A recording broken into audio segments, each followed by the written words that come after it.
Hello, busuafo Ahonfe Ntoaso fie na yɛsan hyia bi megidi yi se nyame adom bibiara ho ye. Mepa kyɛw ene mebekyɛw se de misi extra mitrim abra memfa nsuo anase spray bia engusu nti wo mmra mpa kyɛw twan ne hwebi. Enti busuafo mitini ne medanya sorry anopa no na meyi me hair bonnet ni frame it senti no be hu se ekyire me huhuru mu na edi na miensa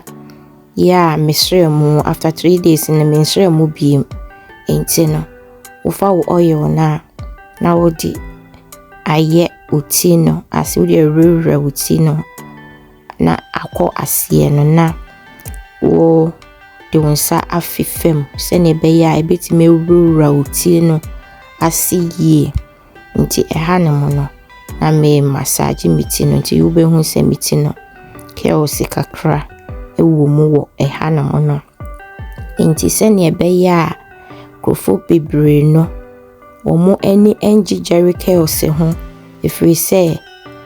first JHERI ke o se no ya na wo de activator no eyimu a na aye twon na ayese tembia no utiri no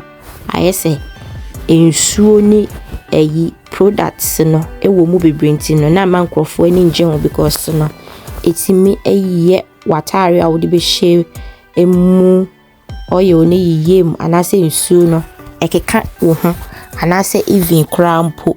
wo fia na se wotena se a ebia baby abetena obesore no na products no ayiye eniema nti no na ma enkrofo ani enje ho biem nti na wo bia esesa na adwene ekoye PERM no but sisi JHERI ke no eniema na yedi yemu no wo mu asesa no nti se wodi ye wuchiri mu a emma wuchiri no enye tembia ti se itira afo nti hayi no menunu mitiri ni mo mede oil ni ye mitiri na ase no ana menunu mo keke nti se wo pa obetimi nso aye ni se na pa wo de oil ni bi nso aye wuchiri no wo de beye wonsem na de ayem na kyerese wuti no aye semi dried nso eni battle no me madwen se me de instant activator no Carefree de no ebeye mituma iti se enku aye desra enti no nso enim enti na hai no na me de mitri ni mu nkaka build ne app fi se na metiko ho no mo no na ye friend say kelse no enimu papa efisa ya na me da me hair bonnet no eyi enti no na me pese me de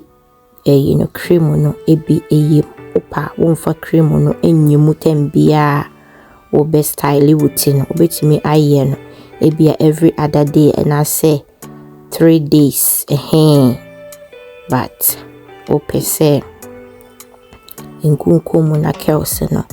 esan ebe modia nene de bia no betimi de nkun no kakra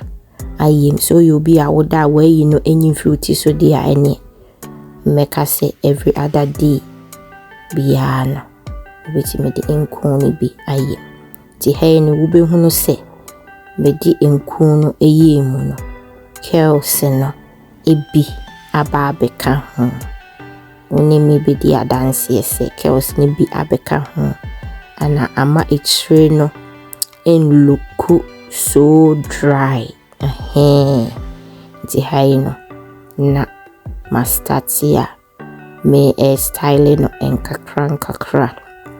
ntino obenhuno se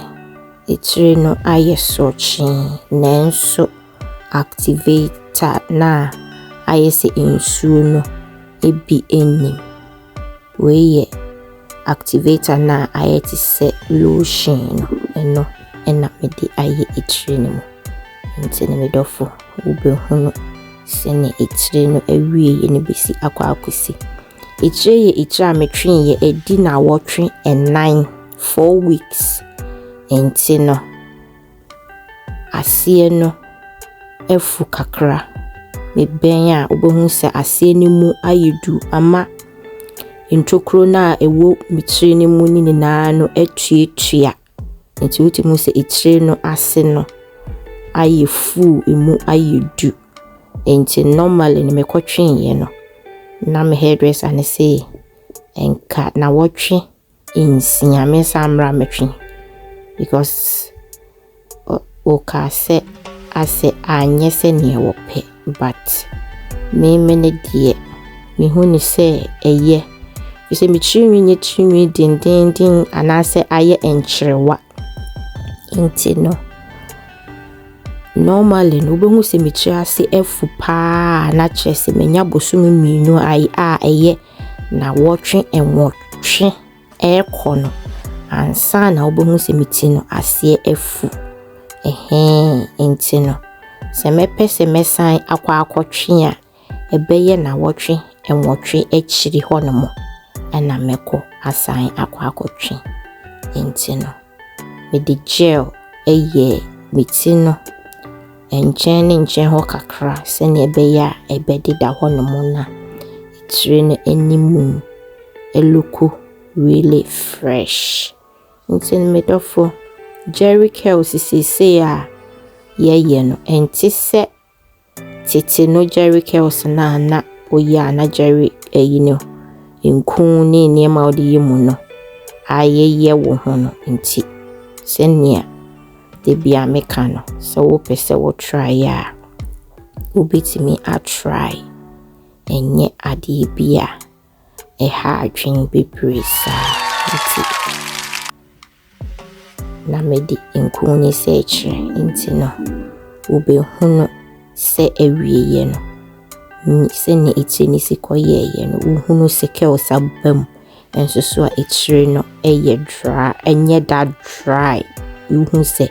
oyiwum ekire no eni no ayefe ti me dofo so pese